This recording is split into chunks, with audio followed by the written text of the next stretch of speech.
하나님 말씀 신약 요한복음 1장 11절 14절 말씀 봅니다. 신약 성경 141페이지입니다. 요한복음 1장 11절로 14절 말씀 교독합니다.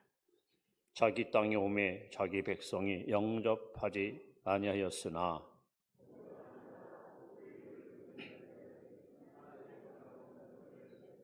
이는 혈통으로나 육정으로나 사람의 뜻으로 나지 아니하고 오직 하나님께로부터 난 자들이니라.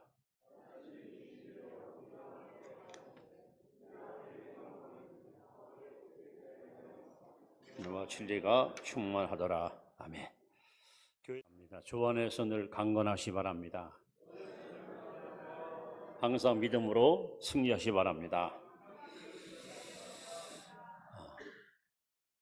우리가 이 땅에 태어나서 한평생 사는 동안 세 가지 선택을 잘해야 우리는 후회 없는 인생을 살 수 있다고 믿습니다. 첫 번째 선택은 소위 신앙 선택입니다. 내가 어떤 종교를 가느냐, 내가 어떤 신을 숭배하느냐, 이것은 여러분의 운명을 좌우하는 중요한 선택입니다. 두 번째 선택은 배우자 선택입니다. 누구와 평생을 살 것인가. 그야말로 좋은 사람 만나서 후회 없는 인생을 살아갈 수 되는데 만남이 잘못되면은 그 인생이 뒤틀릴 수밖에 없고 보이지 않는 실패와 고통스러운 삶을 살 수 있습니다. 세 번째는 직업 선택입니다. 평생에 내게 뭘 하고 살 것인가.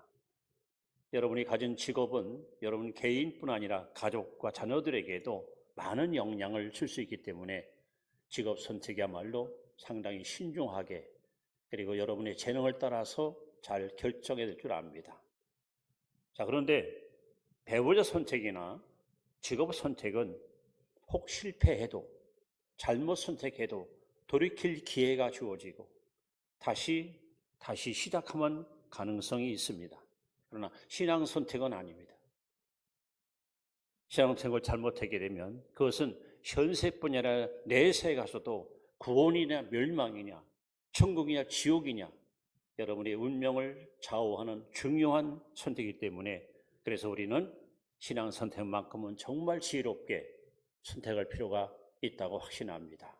여러분들은 바로 지혜롭게 예수 그들을 구주로 믿고 이렇게 믿음의 길을 걷게 된 것을 주의 이름으로 축복드리고 영광을 올려드립니다. 이제 성탄절을 며칠 남겨놓고 오늘 여러분에게 기회를 상실한 사람들을 이런 제목으로 말씀을 전하려고 합니다. 이 상실이라는 그 단어는 가장 귀한 것을 잃어버렸다. 가장 소중한 것을 잃었다 할 때 나오는 단어가 상실입니다. 벌써 2000년 동안 예수님의 탄생을 세계 만민들이 기억하고 있고 지금도 지구촌에 사는 80억 넘는 사람들이 12월 25일은 예수의 탄생으로 그렇게 알고 있고 그리고 믿고 있습니다. 그런데 그 많은 세월이 지나감에도 불구하고 너무도 많은 사람들이 성탄의 의미를 잘못 이해하거나 의미 없이 성탄절을 시간 보내면서 나와는 아무 상관이 없는 그런 무가치한 삶을 사람들이 너무나 많은 것을 바라보면서 2024년 성탄이야말로 여러분 생애에 가장 가치 있고 보람 있고 의미 있는 복된 성탄절이 되어지기를 주 이름으로 축원합니다.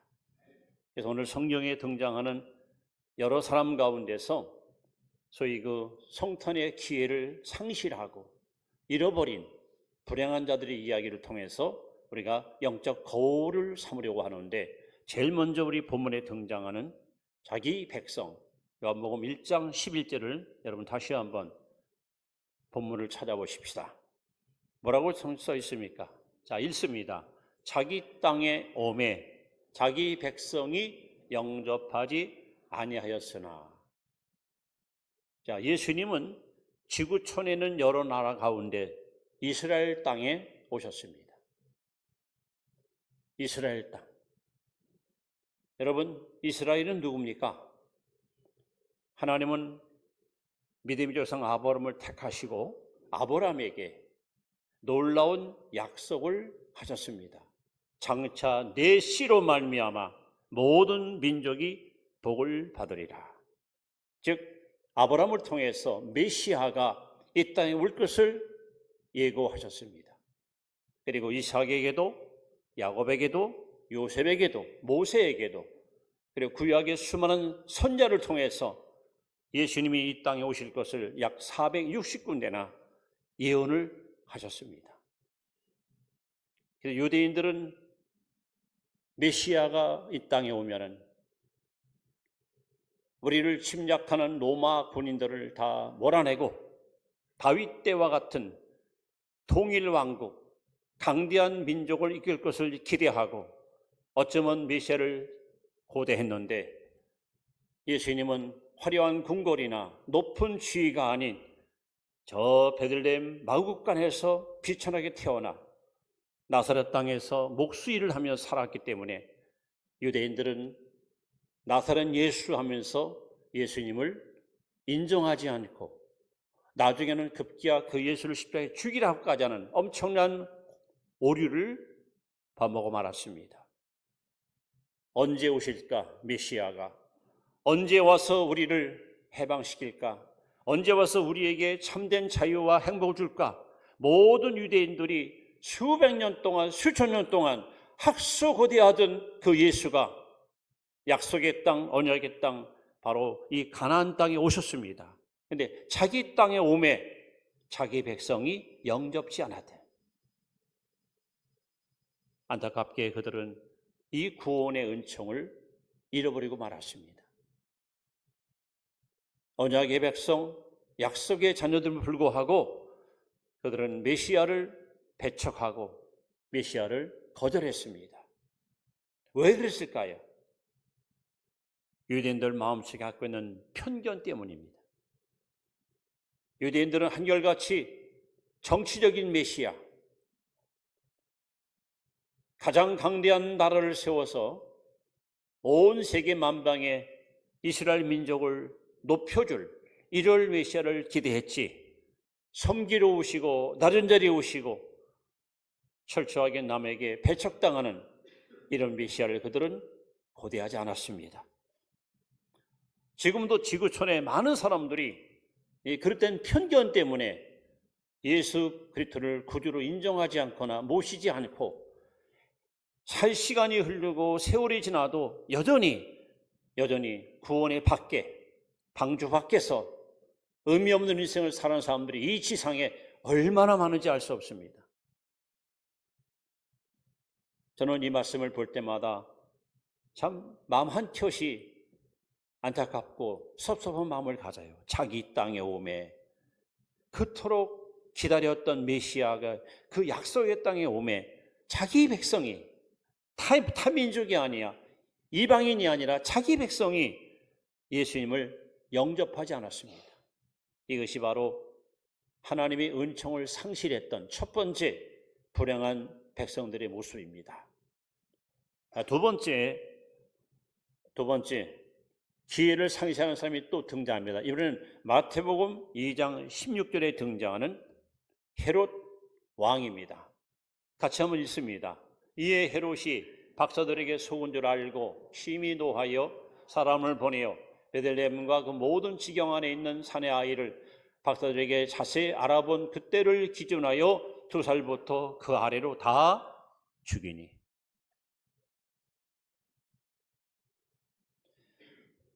여러분, 헤롯 왕은 한마디로 말하면 정통성이 없는 왕이에요. 이 사람은 이스라엘의 피를 받고 태어나지 않았어요.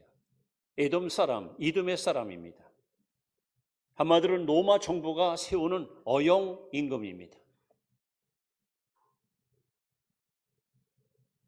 그가 22세 때 임금이 돼서 그래서 나라를 통치하는데 이스라엘 백성들한테 환심을 사기 위해서 이스라엘 민족들이 가장 아끼고 사랑하고 섬기는 예루살렘 성전을 46년 동안 막대한 자금을 투자해서 보수 공사를 하고 여기저기 새로운 건물을 지어서 백성한테 환심을 사기 위해서 그렇게 건축에 주에게 기뻤던 임금이 헤롯 대왕입니다.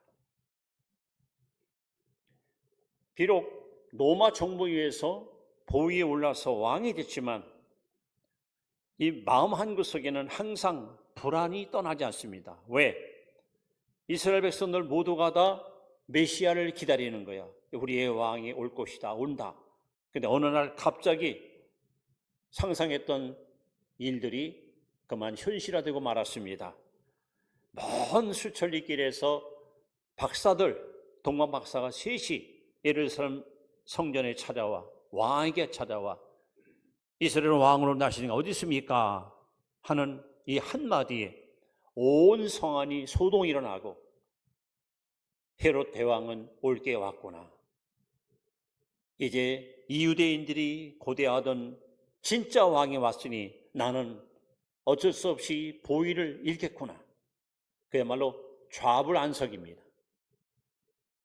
근데 헤롯은 겉으로는 드러내자면서 속으로는 은근히 예수의 탄생을 거절하면서 여기 박사들한테 묻습니다. 당신들 어떻게 오셨어? 별 보고 왔습니다. 이번에는 제사장과 서기관한테 묻습니다. 메시아가 어디 태어나느냐? 그랬더니 서기관들이 베들레헴에 태어난다고 예언의 말씀을 일러줍니다. 그랬더니 헤롯이 어떤 반응을 보였느냐? 마태복음 2장에 보시면 이렇게 써 있습니다. 왕이 박사들을 불러 별이 나타난 때를 자세히 묻고 베들레헴으로 보내며 이르되 가서 아기에 대하여 자세히 알아보고 찾거든 내게 고하여 나도 가서 그에게 경배하게 하라. 아주 태어난 표정을 지면서 아기 예수가 태어난 것을 알거들랑 내게 알려다오. 나도 가서 그 왕에게 경배하겠다. 그러나 실상은 헤롯의 마음은 예수 그리스도를 경배하는 것이 아닙니다. 우리가 읽은 본문에 나온 것처럼 사내 아이 만 2세 이하 베들레헴에 태어난 남자들을 다 죽여버렸습니다. 왜 그랬을까요? 왜 이 엄청난 일, 이 끔찍한 잘못을 자행했을까요? 헤롯의 마음속에 꽉 차있는 이기심 때문에 그렇습니다. 이기심. 예수가 나타나면 나는 쫓겨간다. 진짜 왕이 등장하면 나는 보위를 잃을 수밖에 없다. 즉 예수님을 섬김의 대상이 아니라 적대자로 제거시켜야 될 적으로 그는 여겼던 것입니다. 오늘 여러분, 왜 이 땅에 많은 사람들이 성탄절을 맞이하면서도 여전히 이 구원의 감격을 맛보지 못할까요? 그들 속에 살아있는 이기심 때문입니다. 이기심. 지금도 여러분, 우리 주변에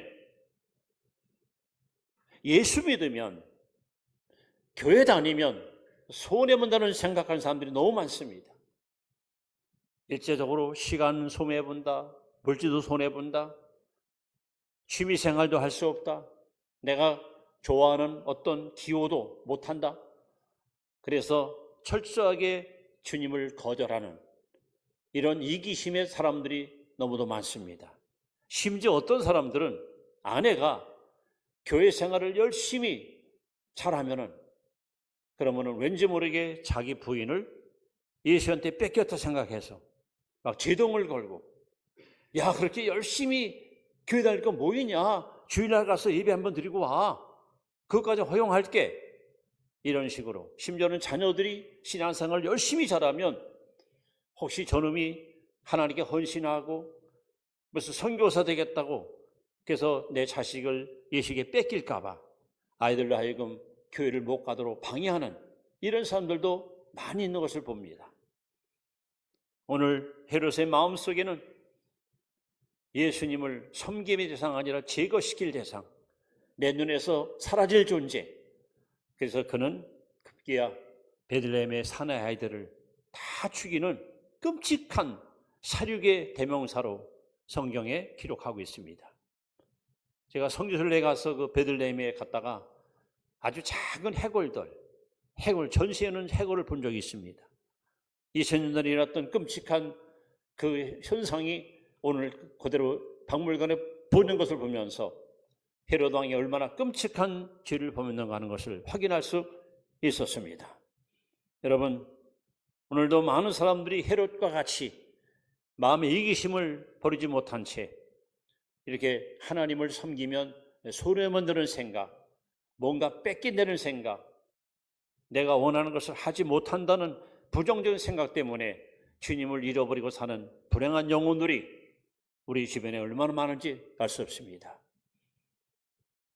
그 다음에 우리가 또 상실했던 사람, 또 한 사람 소개다. 이번에는 마태복음 2장 4절에 등장하는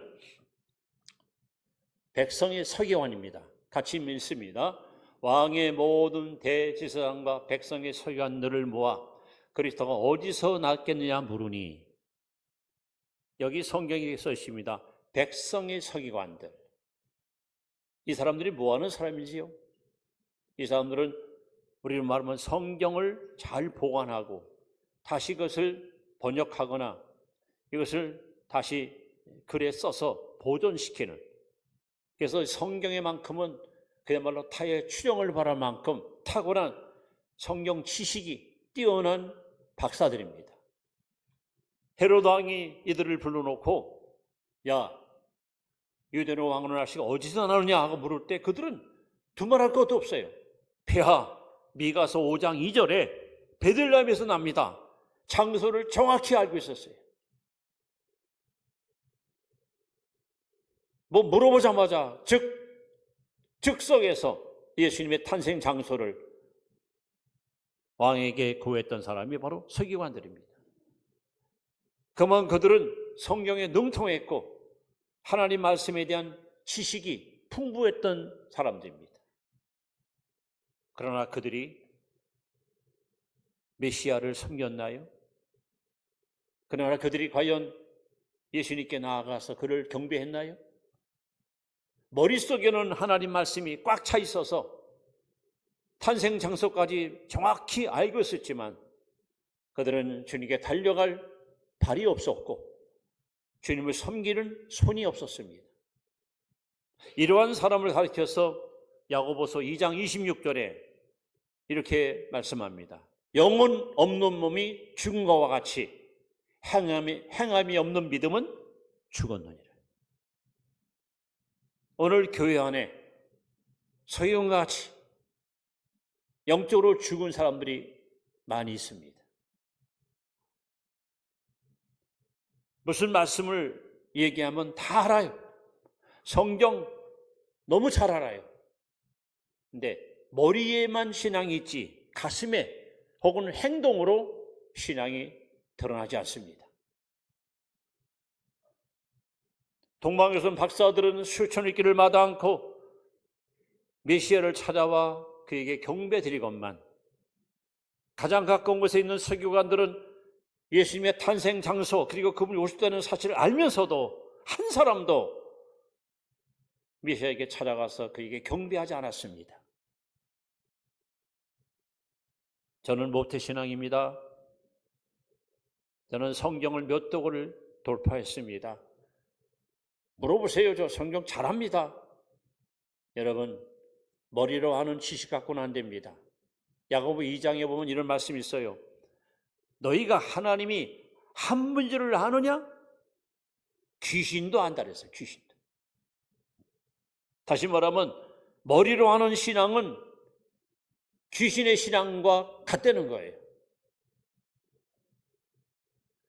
정말 이분이 나를 구원하기 위해서 이 땅에 내려오신 나의 구세인 것을 분명히 믿었다면 만사시 쳐놓고 베들레헴 마을간에 달려가서 그분께 경배하는 것이 맞습니다.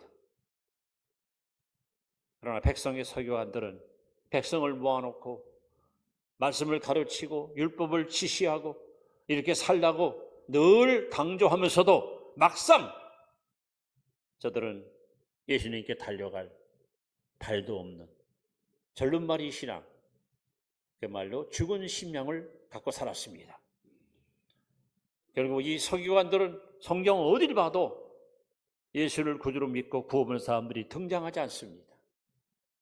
그런데 이런 불행한 일들이 오늘도 우리 주변에서 끊임없이 일어나는 것을 보게 됩니다.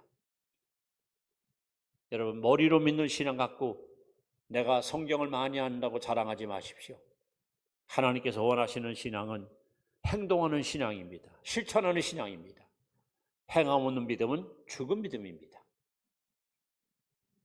이제 마지막 또 한 가지 기회를 상실하는 사람이 또 등장합니다. 누가복음 2장 7절에 나오는 영화집 주인입니다. 같이 한번 보시기 바랍니다. 누가복음 2장 7절. 자, 뭐라고 써 있습니까? 네.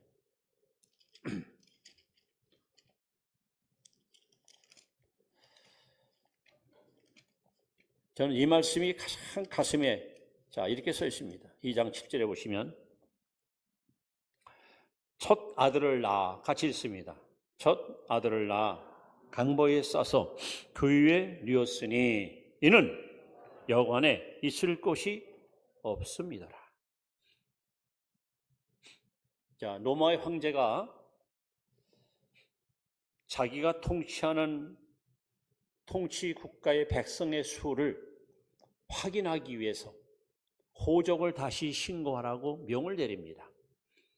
그래서 요셉은 자기 조상, 자기 고향이 베들레헴이기 때문에 나사렛에서 아내를 데리고 베들레헴으로 호적 신고하러 떠납니다. 그때 아내 마리아가 만삭입니다. 만삭, 배가 이만큼 부르고 야인 날짜가 가까웠습니다. 세상에 고향에 와보니 이게 웬일입니까? 사람들이 그야말로 인산이네. 이제까지 베들레헴이 태어난 역사 이래 이렇게 많은 사람 모이니 아마 처음일 것 같습니다. 아이가 지금 태어날 시간이 임박했는데 아내가 막 배가 아파서 막 고통스러운데 머물 곳이 없어요. 여관집 대문을 찾아갔습니다. 그리고 사정을 얘기합니다.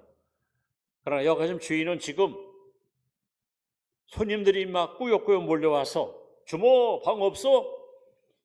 방이 있긴 있는데 내가 웃돈 줄 테니까 방 하나 주시오. 이런 기회가 없잖아요. 그야말로 떼돈 벌을 수 있는 소중한 기회 아닙니까?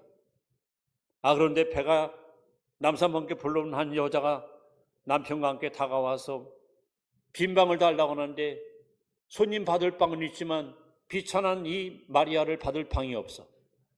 날은 추워지고 해산은 가까워오고 그래서 영화집 주인이 저 마구간 그저 눈비는 피할 수 있으니까 거기 들어오면 가서 하든지.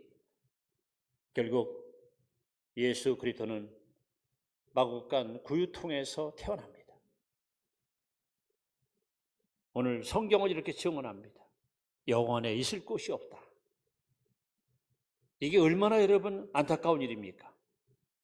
지금 영화주 주인은 이번이 메시아인지 구세주인지 관심 없어요. 그냥 손님들 맞이하는 일. 손님이 많이 오니까 계속 윗돈을 얹어가지고 돈을 그냥 긁어모으는 이 재미. 오직 돈 버는 일만 목적이 거기 몰려 있어가지고. 더군다나 그 마구간에 처음 보는 사람들, 즉 동방박사들이 세 분이나 찾아와서 아기 예수께 엎드려 황금과 유황과 모략을 드리면서 그분을 경배하는 거예요. 또 동방의 박사뿐 아니라 목자들 수명이 몰려와서 아기 예수께 엎드려서 막 경배하는 거예요. 그렇다면은 도대체 저분이 누구기에 저 먼 곳에서 박사들이 찾아와 예물을 드리고 그분을 섬길까? 궁금증이 있었다면은 알아볼 수 있는 상황인데 여감주에게는 아무런 관심이 없습니다. 오로지 떼돈 버는 일, 수입을 잡는 일. 내 평생에 이런 기회가 없다. 이런 기회를 내가 놓칠 수 없지. 그래서 오직 물질의 눈이 어두워서 구원을 상실했던 사람, 영안집 주인, 안타깝고 정말 불쌍한 인생이라고 생각합니다. 여러분, 지금도 이 돈 때문에, 물질 때문에 예수를 잃어버리거나 주님을 멀리하거나 교회 가서 예배드리는 것보다는 오늘 가서 하루 일하면 평소보다 2배, 3배로 돈 문다는 그 하나 이유 때문에 그래서 주님을, 구주를 혹은 구원을 잃어버리는 사람들이 우리 주변에 있지 않습니까?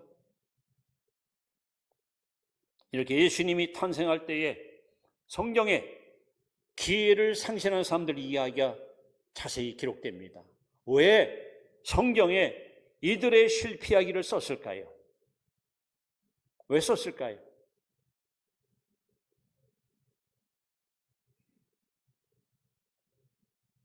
바로 저와 여러분에게 거울 삼으라고, 교훈 삼으라고, 너희들이 이스라엘 민족처럼 편견을 갖고 있고 헤롯 왕처럼 이기심에 사로잡혀 있고 서기관처럼 행없는 믿음을 갖고 살고 여간집 주인처럼 물질의 눈이 어두워서 황금의 마음을 뺏기는 사람들은 아무리 성탄절을 3년, 5년, 10년을 맞이해도 구원과는 상관없는,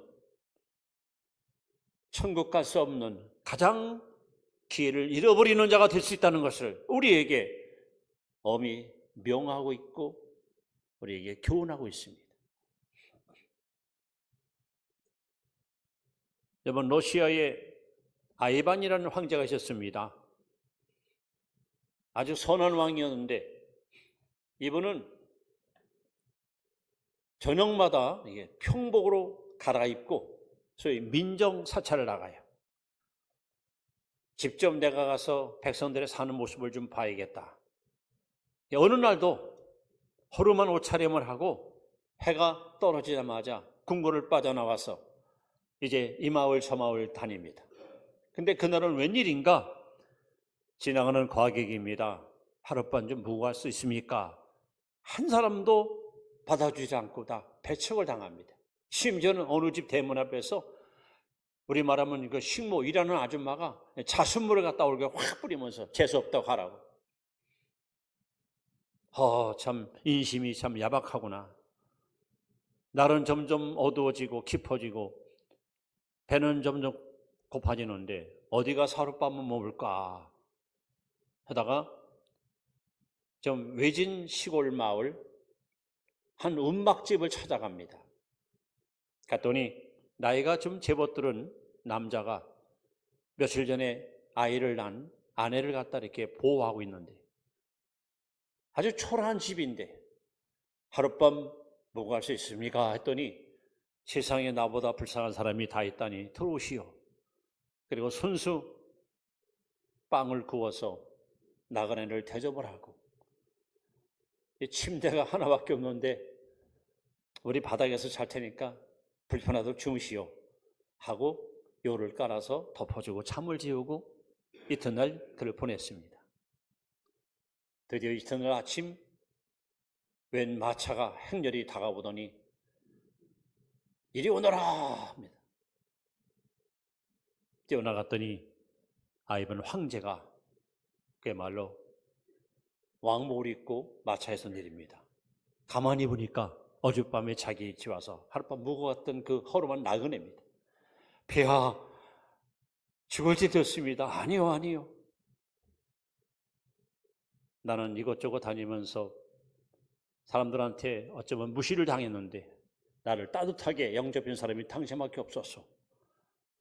마침 그때 아이반 황제는 자식이 없어서 자식에 대한 굉장히 간절함이 있었는데 왕의 특명으로 그 집 아들을 양자를 삼아서 태자를 축봉해서 후임자를 세웠다는 얘기가 있습니다. 저는 이렇게 결론의 말씀을 드리려 합니다. 요한계시록 3장 20절 말씀을 우리 한번 큰 소리로 읽습니다. 시작.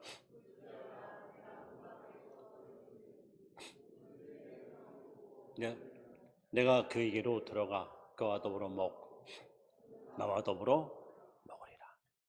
2000년 전에 예수님은 육신의 몸으로 이렇게 오셨지만 오늘날 예수님은 성령으로 오셔서 여러분의 마음의 문을 두드리고 있습니다. 이제 여러분 우리 차례입니다. 여러분 그 문을 구주로 영접하시겠습니까? 왕이신 그 문을 마음속에 모셔드리겠습니까? 여러분 성탄절을 해마다 보내도 여기 성경에 등장하는 이스라엘 백성 같고 헤롯 같고 서기관 같고 그리고 영원한 주인같이 이런 부끄러운 상실한 자가 되면 안 됩니다. 이제 여러분 마음의 문을 활짝 여시고 나의 주 나의 하나님이신 예수 그리스도를 나의 구세주로 영접한 사람만이 성탄의 진정한 의미와 가치를 맛볼 수 있는 사람이고 비로소 이렇게 주님 믿고 거듭난 사람을 통해서 드리는 예배를 하나님이 가장 기뻐하시는 사실을 우리가 깨달아야 됩니다. 이젠 우리 차례입니다. 결코 이스라엘 민족처럼 편견을 갖고 주님을 바라보지 마시고 헤롯 왕처럼 이기심 갖고 여러분 주 앞에 부끄럽게 살지 마시고 서기관처럼 머리로만 예수 믿지 마시고 영원한 주인처럼 돈독이 올라서 돈 버는 일에 마음 뺏겨서 예수님에 대해서 전혀 무관심했던 그런 부끄러운 천철을 밟지 마시고 이제는 마음의 문을 여십시오. 그리고 나를 위해서 이 땅에 오신 나의 주 나의 하나님 예수 그리스도를 진정 마음에 여러분 구세주로 모시고 여러분 마음속에 천국을 마음껏 경험하고 살아가는 2024년 성탄의 바로 주인공들이 여러분이 될 수 있기를 주의 이름으로 축원합니다. 기도합니다.